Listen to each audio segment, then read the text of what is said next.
spectacular Gold Coast of Australia. It's home to many things, to surfing, to beach life, recreation, retirement. It's home to Alan Jones, Australia's most recent Formula One world champion. And it's home also to its greatest, a 3-time world champion who in 1966 did something which probably will never be repeated in the sport. To win the world championship at the wheel of a car designed and built by himself and carrying his own name, the great name of Brabham. So Jack, it's wonderful to see you, and thanks for sparing the time to talk. First things first, all your many friends and fans back in the UK will be keen to know how you're doing. You've had a few health issues and so on, but you're looking great, and I think the news in the last couple of weeks, you've just been voted, was it a national treasure of Australia? Or? National treasure, yeah. That's quite an honour, really, and I was quite pleased with that. I thought that was a good thing. Absolutely, thoroughly deserved. And we'll try to examine exactly why you've been awarded that as we relive some of the great achievements of yours through the 50s and the 60s. Yeah. Take us back to the very beginning. 18, 19 years old. What sort of chap were you? And were you an engineer? Were you a racer? Or what did you think you were going to become? Well, I hadn't even seen any motor racing at that stage. And I had engineering side. And I was buying and selling motorbikes to start with. That's how I earned my first lot of money. What gave you the opening to become a driver rather than an engineer? I had a friend, Johnny Schonberg, who was the driver and I was the mechanic. But unfortunately his wife stopped him from driving because he had a couple of accidents. And I decided I'd have a go myself, and the rest is history. Well, the first race was a race where I had to cope with the dirt being thrown in my face because I was on a dirt track. And of course the wheels of the cars in front used to throw up the dirt. And that was the worst part, really.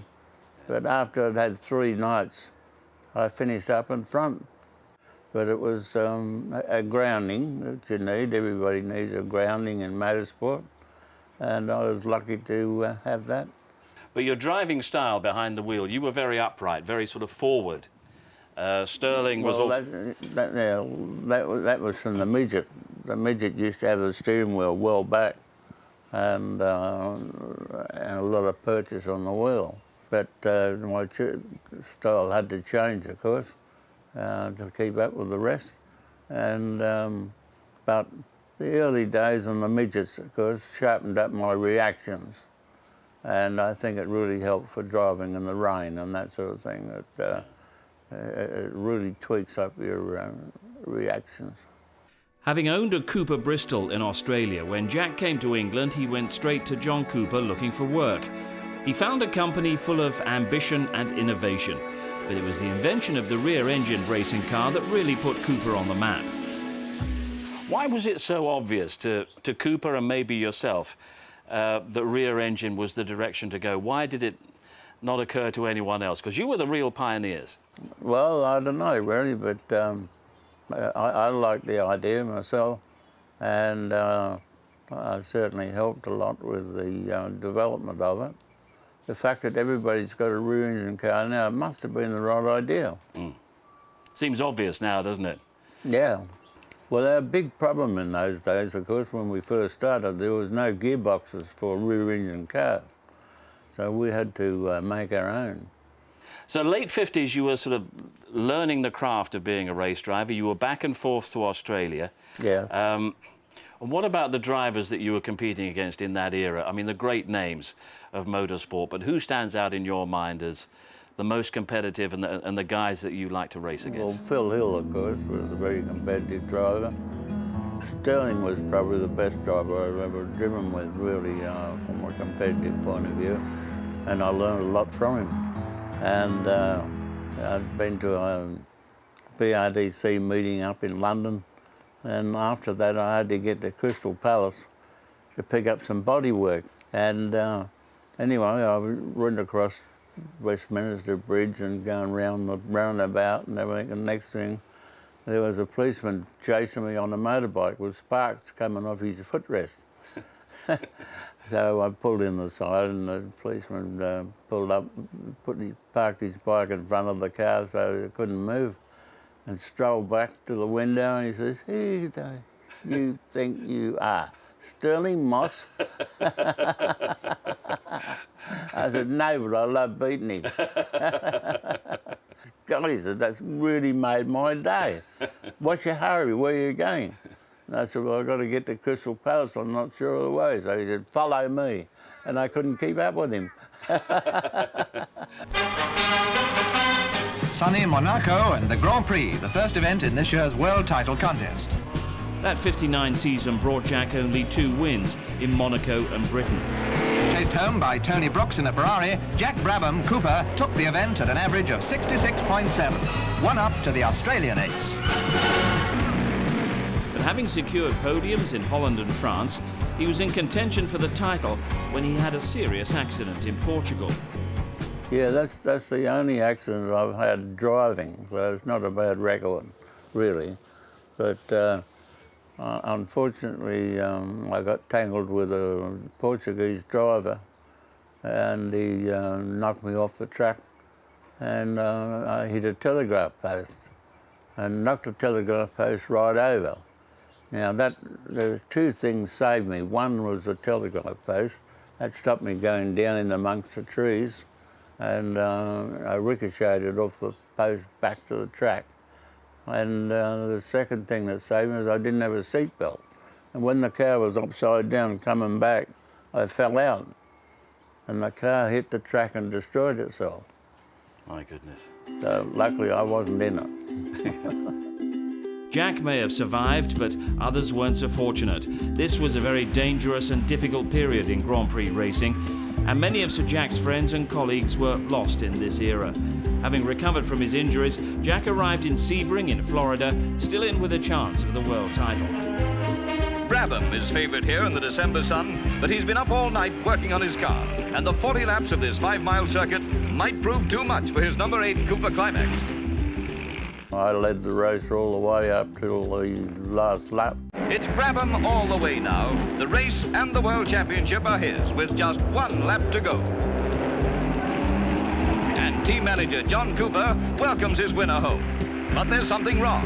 It's McLaren, number 9, who takes the checkered flag. There's consternation in the Cooper pit. Brabham should have come through first. Unfortunately, I ran out of petrol. And what had happened was John Cooper refueled the cars, and he put 1 churn less in my car than he did in Bruce's. And my car ran out on the last lap. And I coasted to within probably 100 yards of the finish line. So I jumped out and pushed the car the rest of the way. And the mechanics and everybody kept people away, so I had to do it myself. And eventually got the car over the line and with enough points to win the championship. And Jack Brabham pushes his way to the Motor Racing Championship of the world.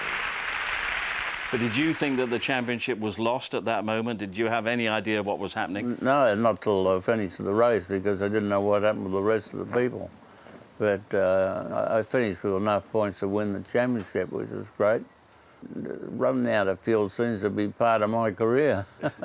In 1970, I had another experience. Was running out of fuel because the fuel injection had been unfortunately put on full rich. Oh, right. And I used 4 gallons of fuel more than I should have. Yeah. So I lost that one as well. So you were the top man at pushing the car home anyway. Absolutely, yeah, I'm very good at it. You entered the 1960 season as defending world champion. What was the relationship like with Cooper? Because you were starting to do a lot more of the car setup and the engineering yourself as opposed to Cooper. Coopers, to me, didn't seem as if they really wanted to go forward. They were quite complacent, really, to keep winning in the way they do.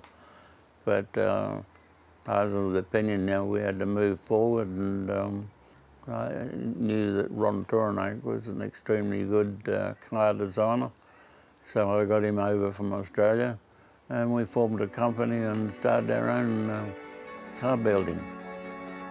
In the late 50s and early 60s, Jack also competed at the Indianapolis 500, The rear-engine cars were quite a shock for the old racers and their big, powerful roadsters. I didn't win, but I certainly made an impression while I was there. And I showed the boys over there that the rear-engine car was the way to go because I only had half the power of them. Yeah. And I was up there with them. Yeah. And the era of the big old roadsters, that was gone. gone. Yeah, the big old roadsters were gone. So how much of that 1960 car was really a kind of early Brabham as opposed to a Cooper? Well, quite a bit really was Brabham because, as I say, we had to make the gearboxes and a lot of work that we had to do that Coopers weren't really doing.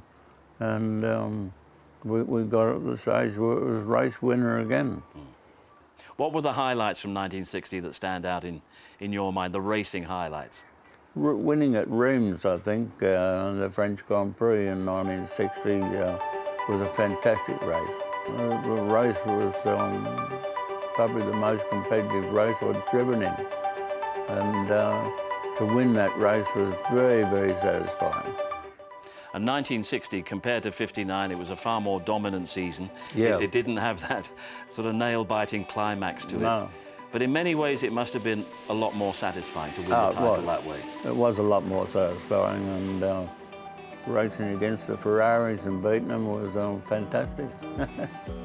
After the break, Jack talks about life as a team owner and the feeling of becoming a world champion in a car carrying his own name.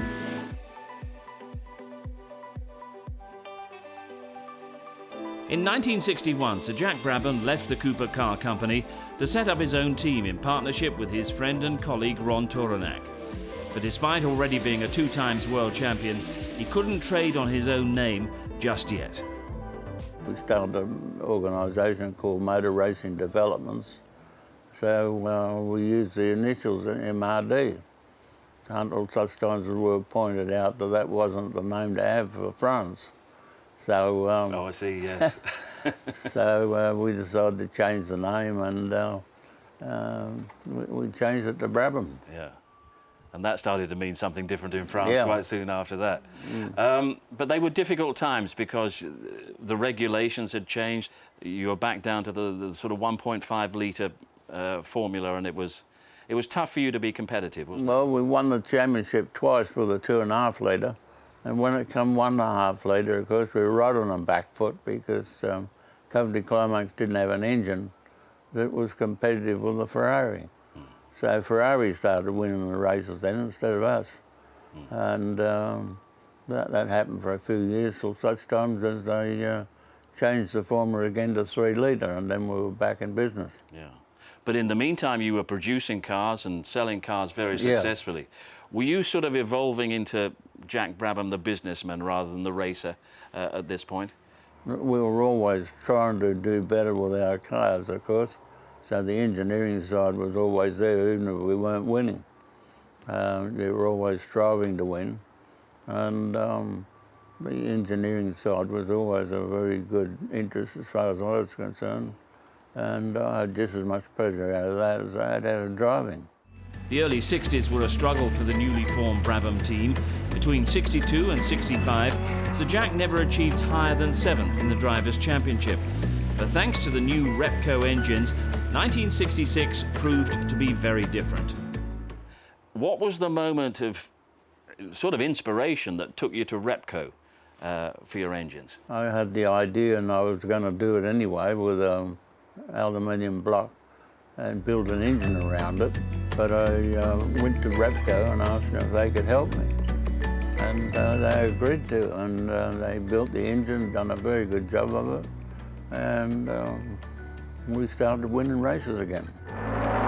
It's the French Grand Prix, and it's the first Grand Prix victory for Australian Jack Brabham for 6 years.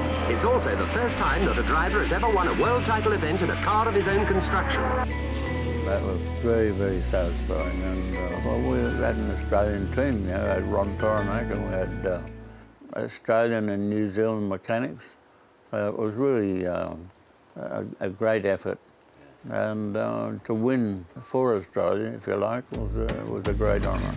And then the wins just started repeating themselves, Yeah. and you were on a sort of roll. You beat John Surtees in the German Grand Prix, and that was all satisfying. That was an exciting race, and it was in the wet as well. The German Grand Prix, 14 miles of ups and downs over the grueling Nürburgring. To win a Grand Prix on the Nürburgring in the wet was quite an achievement. In frightful weather conditions, Brabham wins his 4th title race in a row at an average of over 86. So Brabham wins the World Championship. A Brabham car, Jack Brabham behind the wheel. The first, you have to feel, probably only time that that's going to happen. A driver wins a World Championship in a car bearing his name. What was the feeling at the end of that 1966 campaign? Great satisfaction. It was definitely the pinnacle of my career, really. And the honours started coming. I think there was an OBE at the end of that season. Yeah, actually, I had to be at the palace and drive through the palace gates at 2 minutes to 11. Not 3 minutes, 2 minutes to 11. And when I came back, I couldn't start the car. The starter motor had jammed. And I was there in top hat and tails and all the rest of it, and I finished up underneath the bonnet working on the car. Manager was last car out. I had a big policeman standing there saying, "Are you going to be very long?" 1967, of course, it was another World Championship for Brabham, and Denny Hulme takes the title this time. Yeah. From a mechanic's point of view, from an engineer's point of view, from a team owner's point of view, that must have been as satisfying as what had happened in Absolutely. 66. Yeah. The team won, that's the thing. Yeah. And so the team won 2 years in a row. Yeah. What was Denny Hulme like as a Well, team he was member? a good driver and a good teammate, really. I should have won that year, really. But the mechanics put a cast-iron cam follower in my engine by mistake, and it broke in the American Grand Prix, and I didn't get any points. Right. So I lost it, really, to mechanical problems. Yeah. But Brabham still ruled the world. And Yeah, well, the Brabham still won anyway. Yeah, and at this point, I mean, you had come through the most dangerous era that the sport had ever seen. As you said, you'd only ever had one serious crash. You were starting to think, I'm sure, at this point about retirement? Well, I was getting pressure to retirement, from my wife and family, and I actually decided I was going to retire. In 1970, we started off by winning the South African Grand Prix, and looked like being a fantastic year. And unfortunately, I had a couple of things go wrong during the year. I had a bit of an incident myself in the Monaco Grand Prix, and I mean, you say a bit of an incident, but I mean, I'm sure it's something that sort of stuck in your mind for quite a few years. You were under pressure from Jochen Rindt, well, I think. actually what happened was that I just couldn't quite get stopped for the last corner and just nudged the fence. But a flag marshal jumped over the fence to push the car back. And when he pushed it, he lost his balance and fell across the nose of the car with his hands over either side. And I said, what do you do? I couldn't very well drive over. I'd have killed him if I'd started off again. And this was the last corner? And that in the last corner, yeah. Of course, while he was getting himself off, Rindt went by. So that was another race down. But at this point, I mean, the next generation was starting to come through. Jochen Rindt was a driver that you tried to sign a couple of times, and you followed his career quite closely, didn't you? Yeah, well, I had him drive for me one year as well. Yeah. I thought a lot of Rindt. He was an excellent driver, really, and a good driver that you could drive wheel to wheel with without any trouble. So Jack did finally call it a day at the end of the 1970 season, at the ripe old age of 44, but not without one last parting shot for certain members of the press. That was the Dutch Grand Prix. We went up the road and found a false beard, long beard that I was able to put on, and I used the jack handle for a stick, and the reason I did that was because the press had been saying the old man of racing, and I didn't think that was, that was right. So I decided I'd have a shot at him with the beard. But you did call it a day, and you came back here to Australia. And what sort of impression have you formed of what's happened to Formula One since your era, the great sort of commercial monster that it's become? Well, the engineering side of the cars, of course, has accelerated, and cars are just so much safer and stronger than what we used to use. And it just keeps going on. The engineering and development side never stops. And I'm just as interested in that side as I am in the drivers. And in terms of Formula One now, you'd have been following the career of Mark Webber very closely, and he's got so close, but not quite close enough. Yeah, very close, actually. I thought he was going to win it, really.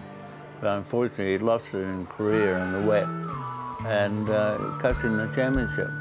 It would have been great to have had a third world champion for Australia at that time.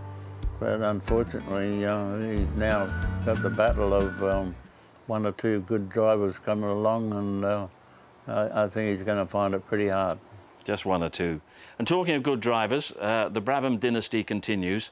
First of all, your three sons have all made an impression in motorsport at the highest level. That must give you great pride, I'm sure. Oh, yeah.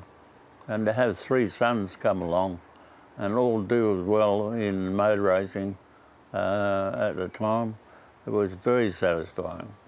Jeffrey won a lot of races and won the IMSA Championship 4 times and in America, and raced at Indy, I think something like 10 times. And David, of course, has finished up winning Le Mans 24-hour race, and won a lot of races actually, and won a lot of championships. So very satisfying to see those boys doing so well. And then the next generation as well, with young Matthew out there racing, your grandson. Yeah, but now we've got a third generation just to make sure that the Brabham name doesn't disappear. In so many ways, you changed the sport forever, and the name of Brabham will be part of Formula One and Grand Prix motor racing history forever. It's been a privilege to meet you, sir, and relive some of the great memories. And thank you very much for your time. Okay.